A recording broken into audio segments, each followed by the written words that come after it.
శుక్రకణాలు తగ్గుతాయా? తగ్గితే ఎందుకు అంటే ప్రెగ్నెన్సీ నిలబడదు?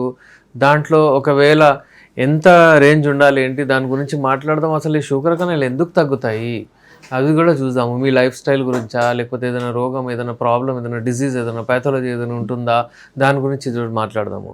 శుక్రస్ కణాలు అంటే స్పర్మ్ కౌంట్. ఒకవేళ స్పర్మ్ కౌంట్ తగ్గిందనుకోండి, మీకు అంటే పెళ్ళైన వాళ్ళకి ప్రెగ్నెన్సీ నిలబడదు.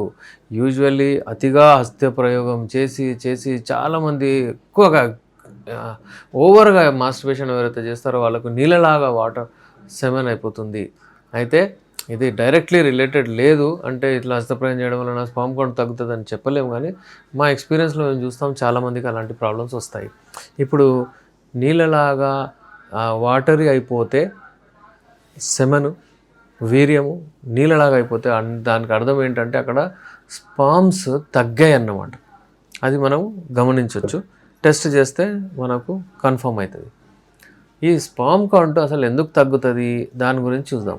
స్పర్మ్ కౌంట్ తగ్గితే దానికి ఆలిగోస్పర్మియా అంటారు. స్పర్మ్ కౌంట్ తగ్గే ప్రాబ్లం అంటే ఎందుకు తగ్గుతుంది అంటే ఇది డైరెక్ట్లీ దాని రిలేషన్ టెంపరేచర్తో ఉంటుంది. బాల్స్ ఏవైతే ఉంటాయో, స్క్రూటమ్ ఏదైతే ఉంటుందో దేవుడు మీ బాడీ బయటికి తీసుకెళ్ళి పెట్టారు. ఎందుకంటే 1 or 2 degrees టెంపరేచర్ అక్కడ తక్కువ ఉంటుంది. ఆ స్పర్మ్స్ హీట్ టాలరేట్ చేయలేవు. టైట్ అండర్ గార్మెంట్స్ వేసుకోవడం వలన, మీ ల్యాప్టాప్స్ అక్కడ పెట్టుకోవడం వలన అక్కడ హీట్ జనరేట్ అయ్యి టెంపరీలీ స్పర్మ్ కౌంట్ తగ్గే అవకాశాలు ఉంటాయి. అలాగే ఒకవేళ మీరు వెరికోసిల్ అనే ఒక కండిషన్ వస్తుంది. అక్కడ బ్లడ్ వెజల్స్ ఆర్టరీస్ ద్వారా హార్ట్ నుంచి బ్లడ్ తీసుకెళ్తాయి. అక్కడ పోయిన తర్వాత అక్కడ ఆగుతుంది బ్లడ్. ఆగకూడదు, రిటర్న్ మళ్ళీ వెయిన్స్ ద్వారా బ్లడ్ వచ్చేయాలి. కానీ ఆ బ్లడ్ రాదు, అక్కడే ఆగుతుంది. కొంచెం ఆగగానే అక్కడ హీట్ జనరేట్ అవుతుంది. బ్లడ్ అంటే రక్తం అంటే హీట్. ఆ హీట్ జనరేట్ అవ్వగానే అక్కడ స్పర్మ్స్ చనిపోతాయి. అక్కడ కౌంట్ తక్కువైపోతుంది. యాక్టివ్ కూడా ఉండవు. యాక్టివ్ స్పర్మ్స్ యాక్టివ్లీ మొటైల్ అంటే స్విమ్ అవుతాయి అక్కడ. అవి 50% కంటే ఎక్కువ ఉండాలి ఎప్పుడైనా సరే. రేషియో నార్మల్లీ 80% ఉండే వాళ్ళకు 10 వచ్చేస్తుంది. కానీ కొంతమందికి తక్కువ ఉంటుంది మొటిలిటీ. అది కూడా చూడాలి. ఇంకోటేమో మార్ఫాలజీ అంటే దానికి ఒక హెడ్, నెక్, టైల్ ప్రాపర్ ఉండాలి. ఒక్కొక్కరికి 2 తోకలు, ఒక్కొక్క దానికి ఒక చిన్న హెడ్, అది ఇది ఉంటే అసలు ప్రెగ్నెన్సీ నిలబడదు. నిలబడిన మిస్క్యారేజెస్ అవుతాయి. అయితే చాలామంది ఉన్నారు వాళ్ళకు అసలు మిస్క్యారేజెస్ అవుతున్నాయి. 4 మిస్క్యారేజెస్ అయినా 8 మిస్క్యారేజెస్ అయినా సరే అని చెప్తారు. ఎంత ఇబ్బందికరం. అసలు చూసుకోరు. ప్రాబ్లం ఏంటంటే అమ్మాయికి ఉందని చెప్తారు. అమ్మాయిలోనే దోషం చూస్తారు. ఆడ పోయిన తర్వాత టెస్టులు కూడా అమ్మాయిలకే చేపిస్తారు. ఆ స్కాన్లు చేపిస్తారు, ఆ టెస్టులు చేపిస్తారు. అస్సలు ప్రాబ్లం ఈడ ఉంటుంది. ఈడ సరిగ్గా చేసేస్తే ఈడ టైట్ చేస్తే ఆడ మొత్తం సరిగా అయిపోతుంది. అయితే అబ్బాయిలకు ఆలిగోస్పర్మియా లాంటి ప్రాబ్లం వస్తే immediate as early as possible చూయించుకొని దాన్ని మంచిగా చేసుకోవాలి. ఒకవేళ మెయిన్ ప్రాబ్లం వచ్చేది మనకు అల్ట్రాసౌండ్లో తెలుస్తుంది. వెరికోసిల్ వచ్చినప్పుడు మీరు వెళ్ళి సర్జరీ చేయించుకుంటే బెటర్ ఉంటుంది. ఒకవేళ సర్జరీ చేయించుకోరంటే మీరు వచ్చి depends on person. For example young ఉన్నాడు అబ్బాయి అంటే చేయించుకోవడమే బెటర్. లేదంటే ఎవరికైతే పిల్లలు అవసరం లేదంటే వాళ్ళకు అవసరం లేదు, మన మెడిసిన్స్తో అంతా సెట్ అయిపోతుంది. ఇప్పుడు శుక్రకణాలు తక్కువ ఉన్నాయి, పిల్లలు అయిపోయారు, మళ్ళీ ఎందుకంటే నాకు శుక్రకణాలు అంటే అలా కాదు. శుక్రకణాలు ప్రాసెస్ అవుతూ ఉండాలి. టెస్టిస్ ఏదైతే ఉంటాయో బాల్స్, అక్కడ టెస్టిస్ ఉంటాయి. అవి మ్యానుఫ్యాక్చర్ చేస్తుంటే అవి యాక్టివ్ ఉంటాయి. అవి యాక్టివ్ ఉంటే ఈ టెస్టోస్టెరాన్ లెవెల్స్ అక్కడ తయారవుతాయి. టెస్టోస్టెరాన్ లెవెల్స్ అక్కడ తయారైన తర్వాత అది స్పర్మ్స్ని తయారు చేస్తుంది. ఒకవేళ స్పర్మ్స్ తయారవ్వట్లేదంటే టెస్టోస్టెరాన్ హార్మోన్ తగ్గిపోతుంది. మరి అది తగ్గిపోతే ఎరెక్షన్ కూడా తగ్గిపోతుంది. ఎరెక్షన్ తగ్గిపోతే మీకు మళ్ళీ కోరికలు కూడా రావు. అవన్నీ ప్రాబ్లమ్స్ డెవలప్ అవుతాయి. అందుకే ఏంటంటే మీరు ఉన్నంత వరకు ఆ ప్రాసెస్ నడుస్తూ ఉండాలి. ఆలిగోస్పర్మియా అంటే లో స్పర్మ్ కౌంట్ కండిషన్ చాలా డేంజరస్. పెళ్ళి కానే వాళ్ళకు చాలా ప్రాబ్లం అవుతుంది. ఎవరికైనా కిడ్నీ జబ్బు ఉంటే, ఎవరికైనా షుగర్ ఉంటే, ఎవరికైనా మరిన్ని బాడీలో ప్యాథాలజీ ఉంటే కూడా చాలామందికి ఈ స్పర్మ్ కౌంట్ తగ్గుతుంది. అసలు చూడాలి. అసలు ప్రాబ్లం ఏంటి, ఎందుకు అవుతుంది?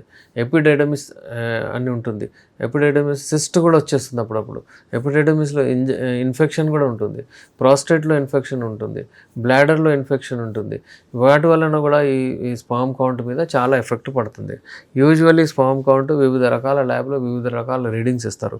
కొన్ని ల్యాబ్స్లో 40 నుంచి 140 మిలియన్స్ వరకు కూడా ఇస్తారు. కొన్ని ల్యాబ్స్లో అంటే 24 మిలియన్స్ నుంచి కూడా ఇస్తారు. అట్లా డిపెండ్స్ ఆన్ దట్. వాళ్ళు ఏ క్రైటీరియా, వాళ్ళు ఏం యూజ్ చేస్తున్నారో దాని మీద డిపెండ్ ఉంటుంది. దాని తర్వాత నార్మల్ రేంజెస్ మనం చూసుకోవాలి, దాంట్లో ఉన్నామా లేదా అని చూడాలి. ఇంకా అటుపోతే మనకు లో స్పామ్ కౌంట్ ఉంటే ఒకవేళ మళ్ళీ యాక్టివ్లీ మోటైల్ ఉన్నాయా లేవా చూడాలి. దాని తర్వాత దాని మార్ఫాలజీ కూడా చూడాలి. చూసిన తర్వాత ఇమ్మీడియట్ యాక్టివ్లీ మోటైల్ని పెంచే మెడిసిన్స్ ఉంటాయి మన దగ్గర. అవి వాడితే మీ మెడిసిన్ అంటే మీ స్పర్మ్స్ యాక్టివ్ అయిపోతాయి, ప్రెగ్నెన్సీ నిలబడదు. అసలు అల్టిమేట్లీ కన్సీవ్ అవ్వడానికే. అయితే ఇన్ఫర్టిలిటీ, ఇది ప్రైమరీ ఇన్ఫర్టిలిటీ అంటారు. ఒకవేళ ఒక చైల్డ్ కూడా అవ్వకపోతే, ఒక ఇద్దరు చైల్డ్ ఉన్నారు, ఒక చైల్డ్ ఉన్నాడు, మళ్ళీ అసలు ప్రెగ్నెన్సీ నిలబడట్లేదంటే సెకండరీ ఇన్ఫర్టిలిటీ అంటారు. ఇది ఇన్ఫర్టిలిటీ 2 రకాలు. అది male infertility, female infertility. Male ఇన్ఫర్టిలిటీలో అబ్బాయిలకు ప్రాబ్లం ఉంటుంది, ఫీమేల్ ఇన్ఫర్టిలిటీలో అమ్మాయిలకు ప్రాబ్లం ఉంటుంది. ఇలాంటివి చాలా ఉన్నాయి, మనం మాట్లాడుతూ ఉంటాము.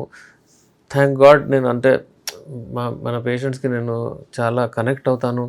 వాళ్ళు నాతో అంటే నేను ఏం చెప్తానో అదంతా వాళ్ళు కనెక్ట్ అయ్యి సేమ్ అలా ప్రాబ్లం వచ్చింది సార్, సేమ్ ఇలా అని చెప్తారు.